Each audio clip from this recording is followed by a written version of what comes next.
Hi sir, ఎలా ఉన్నారు? ఓం నమో వెంకటేశాయ. వెంకటాది సంస్థానం బ్రహ్మాండే నాస్తికించిన వెంకటేశ సమోదేవో నా భూతో నా భవిష్యతి. సూపర్. అది ఎందుకు చెప్పారు సార్? ఇప్పుడు వెంకటాది సంస్థానం బ్రహ్మాండే నాస్తికించిన వెంకటేశ సమోదేవో నా భూతో నా భవిష్యతి అంటే కలియుగ దైవమైనటువంటి ప్రోటోకాల్ దైవమైనటువంటి వెంకటేశ్వర స్వామి వారు లాంటి భగవంతుడు, దేవుడు ఇక రాడు, రాలేడు, రాబోడు. అలాగే ప్రపంచం మొత్తంలో తిరుమల లాంటి ప్రదేశము ఎక్కడా ఉండదు, అక్కడ ఉన్నంత మనశ్శాంతి ప్రపంచంలో ఎక్కడా ఉండదు అని దాని సారాంశం. దానికి ఇంటర్వ్యూకి సంబంధం ఏమైనా ఉందా? నేను ఫాలో అయ్యేది శ్రీ వెంకటేశ్వర స్వామిని, కామాఖ్య అమ్మవారిని. సో మనం ఏదైతే జనరల్గా మాట్లాడతామో ఆ మాట్లాడే సందర్భంలో ఈ జనరల్గా నాకు ఇప్పటి వరకు గత 20 సంవత్సరాల నుండి ఏ ఇంటర్వ్యూలో కూడా పేపరు పెన్ను ప్రిపేర్ అవ్వడము, పేపర్లు పెన్నులు పెట్టుకొని వచ్చి కూర్చోవడము అలవాట్లేదు. సో నేను కూర్చొని మాట్లాడింది అంతా కూడా ఆ స్వామి అమ్మవారు మాత్రమే పలికిస్తారు. సో నేను మాట్లాడే ప్రతి మాట నాకు సంబంధం లేదు. ఎందుకంటే మీరు అబ్జర్వ్ చేసిరు, నా దగ్గర ఏ పెన్ను లేదు, పేపర్ లేదు. మీరు ఏం అడుగుతారో నాకు తెలియదు. నేను మీతో ఈ ప్రశ్నలు అడగాలని నేను ఇంతవరకు చెప్పలేదు.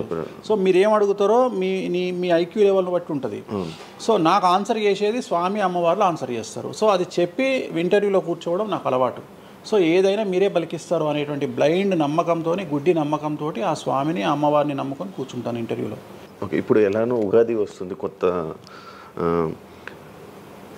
ఈ ఇయర్ రాశి ఫలాలు ఎలా ఉండబోతున్నాయి ఏంటి చెప్తారు? ఈ సంవత్సరము వచ్చేటువంటి సంవత్సరం పేరు యాక్చువల్గా మనకు యుగాది అనేది రూపాంతరంగా మారి ఉగాది అయింది.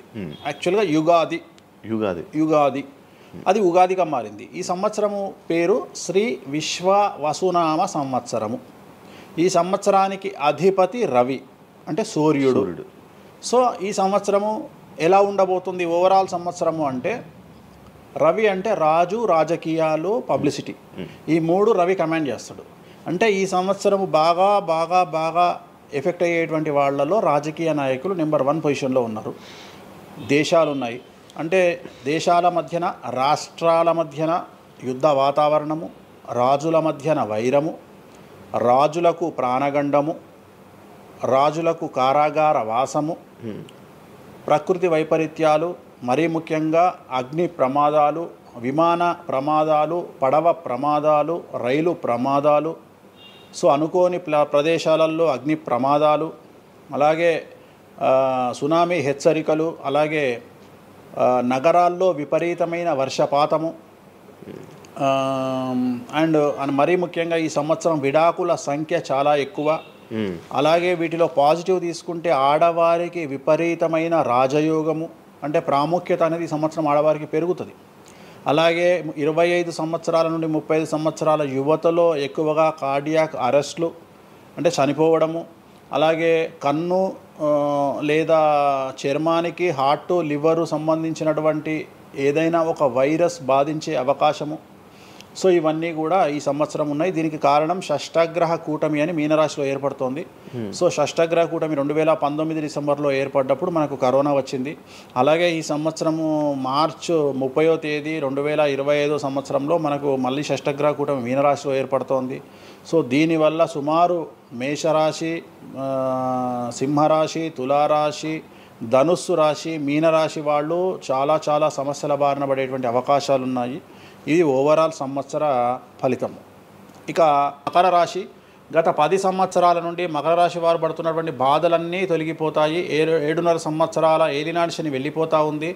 సో పట్టిందల్లా బంగారంగా ఉంటుంది. ఆర్థికంగా, సామాజికంగా, రాజకీయంగా, న్యాయపరంగా, వివాహపరంగా, సంతానపరంగా, అవివాహితులకు వివాహ యోగ సూచనలు, సంతానం లేని వారికి సంతానము, ఉద్యోగం లేని వారికి ఉద్యోగము, విదేశాల్లో ప్రయత్నం చేసేవారికి అనుకూలతలు, అలాగే ట్రాన్స్ఫర్సు, ప్రమోషన్స్ అన్నీ కూడా అనుకూలంగా ఉన్నాయి. ఎటువంటి రెమెడీస్ అవసరం లేదు. కానీ ఒకే ఒక్క విషయం, భార్యాభర్తల మధ్యలో గొడవలు వచ్చేటువంటి అవకాశాలు కనిపిస్తూ ఉన్నాయి. మకర రాశి వారికి ఎడబాటు కనిపిస్తూ ఉంది. ఆ ఒక్క విషయంలో జాగ్రత్తలు తీసుకోండి, కోపాన్ని తగ్గించుకోండి. సో నెక్స్ట్ కుంభరాశి. కుంభరాశికి 2వ స్థానంలో షష్టగ్రహ కూటమి ఏర్పడుతోంది కాబట్టి ధన నష్టం అనేటువంటిది ఏర్పడబోతూ ఉంది. అతి పెద్ద ధన నష్టం మీరు పెట్టేటువంటి ఇన్వెస్ట్మెంట్ రూపంలో కావచ్చు, భూములు కొన్నా, ఇండ్లు కొన్నా, లేదా ఏదైనా వ్యాపారంలో పెట్టుబడి పెట్టినా చాలా తీవ్రమైన ధన నష్టాన్ని మీరు ఎదుర్కొనే అవకాశం ఉంది. కాబట్టి తొందరపాటు చర్యలు, తొందరపాటు నిర్ణయాలకు దూరంగా ఉండండి. నలుపు రంగు కార్లకు, నలుపు రంగు వస్తువులకు దూరంగా ఉండండి. తిరునల్లార్ శనీశ్వర ఆలయంలో ప్రత్యేకమైన శని పూజ నిర్వహించడం ద్వారా కుంభరాశి జాతకులు సమస్యల నుండి బయటపడతారు. ఇక చివరిదైనటువంటి రాశి మీనరాశి. మీనరాశి వారికి జన్మంలో అంటే మీనరాశిలోనే షష్టగ్రహ కూటమి ఏర్పడతా ఉంది. సో చాలా సంచలనాలు ఉంటాయి. నెగిటివ్సే కనిపిస్తూ ఉన్నాయి, పాజిటివ్స్ ఒక్కటి కూడా కనిపించడం లేదు. ఆర్థికంగా, న్యాయపరంగా, సామాజికంగా, ఆరోగ్యపరంగా, కుటుంబ పరంగా అన్ని రకాల ఇబ్బందులు ఎదుర్కొంటారు. సంచలనాలు ఫేస్ చేయాల్సి వస్తుంది. కుటుంబంలో ఆరోగ్యపరమైన ఇబ్బందులు ఉంటాయి, ఆర్థికపరమైన నష్టాలు ఉంటాయి, భార్యాభర్తల మధ్యన గొడవలు ఉంటాయి, ఎడబాటుకు దారితీసే అవకాశం ఉంది. తల్లిదండ్రుల్లో వారికి ప్రాణగండం కనిపిస్తూ ఉంది. సో చాలా సమస్యలు మీనరాశి వారు ఫేస్ చేసే అవకాశం ఉంది. తిరునల్లార్ శనీశ్వర ఆలయంలో ప్రత్యేకమైన శని పూజ నిర్వహించడం ద్వారా ఈ సమస్యల నుండి బయటపడేటువంటి అవకాశాలు ప్రస్ఫుటంగా కనిపిస్తున్నాయి. ఇవి 12 రాశుల వివరాలు. స్వామి, ఇది మామూలుగా పంచాంగం చూసి చెప్తూ ఉంటారు, మీరు ఏం చూడకుండా ఇవన్నీ ఎప్పుడు నోటికి వస్తాయి కదా, ఇంకెందుకు? ఎవరెవరు ఎక్కడున్నారో తెలుసు కదా. అచ్చా. శని కుంభంలో ఉన్నాడు, మీనంలోకి వస్తున్నాడు ఈ నెల 30. ప్రజెంట్ వృషభంలో గురువు ఉన్నాడు, మే 9కి మిథునంలోకి వస్తున్నాడు. Practice makes perfect. రోజు ఒక్క జాతకం రాయడానికి, రోజు 100 జాతకాలు రాయడానికి చాలా తేడా ఉంటుంది కదా. చూసి ఉన్నాం కదా, పెద్ద అవసరం లేదు. టైం లేకుండా జాతకం చెప్పేవాడిని ఇండియాలో నేను ఒక్కడనే.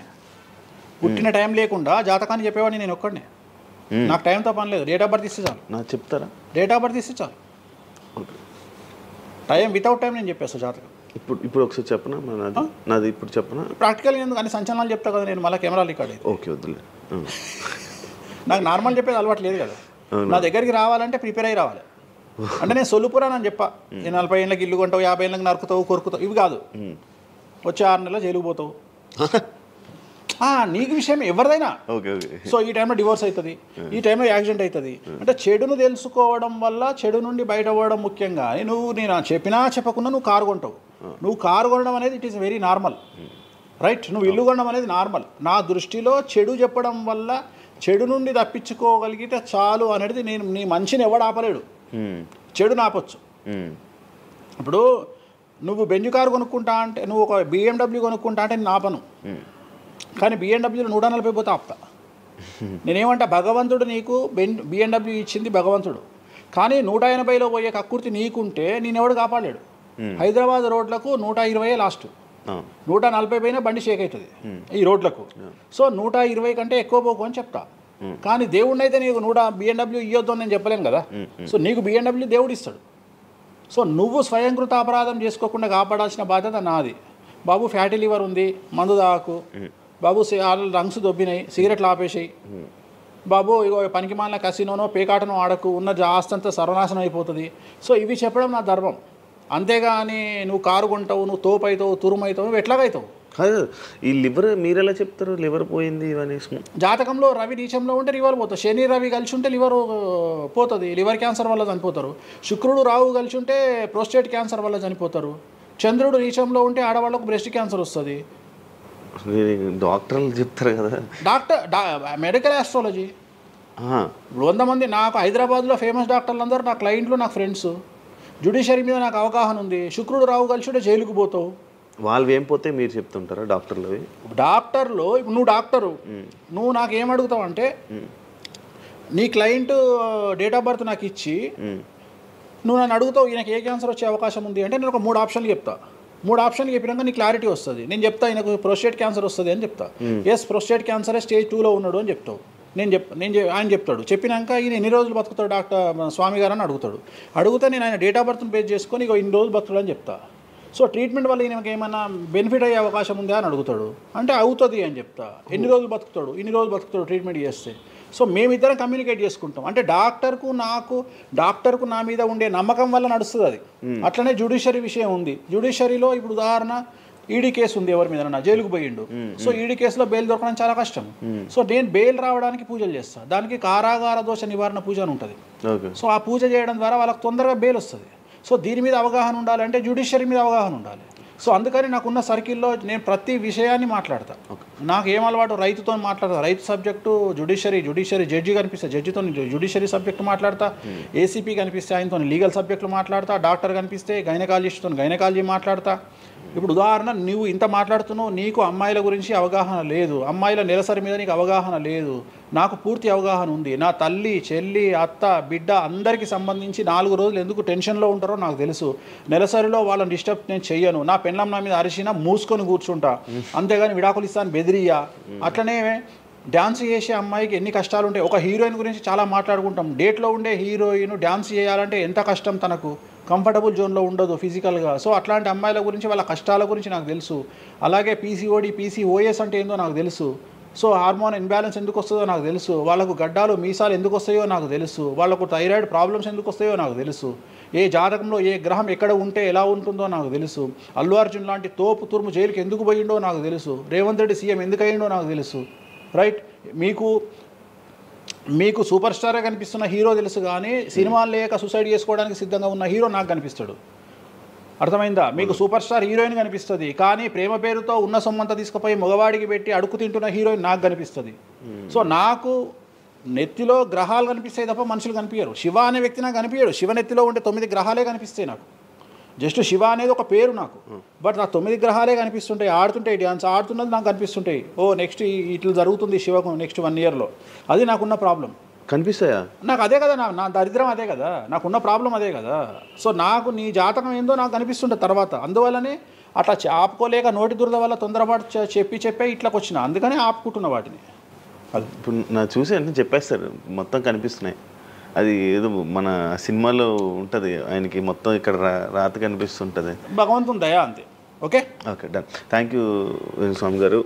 టైం లేక మనం తక్కువలో తప్పకుండా మళ్ళీ త్వరలోనే ఒక 4-5 నెలల్లో మళ్ళీ మంచిగా చేద్దాం, మళ్ళీ కలిసి మళ్ళీ మాట్లాడదాం. Thank you so much interview ఇచ్చిన. మరొకసారి ప్రేక్షకులకు శ్రీ విశ్వావసునామ సంవత్సర ఉగాది శుభాకాంక్షలు. ఈ సంవత్సరం అంతా శ్రీ వెంకటేశ్వర స్వామి వారి అనుగ్రహంతో మీకు అన్ని శుభాలే జరగాలని కోరుకుంటూ ఓం నమో Venkateshayya. Thank you so much. చూసారు కదా ఇంటర్వ్యూ. ఇంకో గెస్ట్తో మళ్ళీ మీ ముందుకు వస్తాం. అంతవరకు సీ. బాయ్.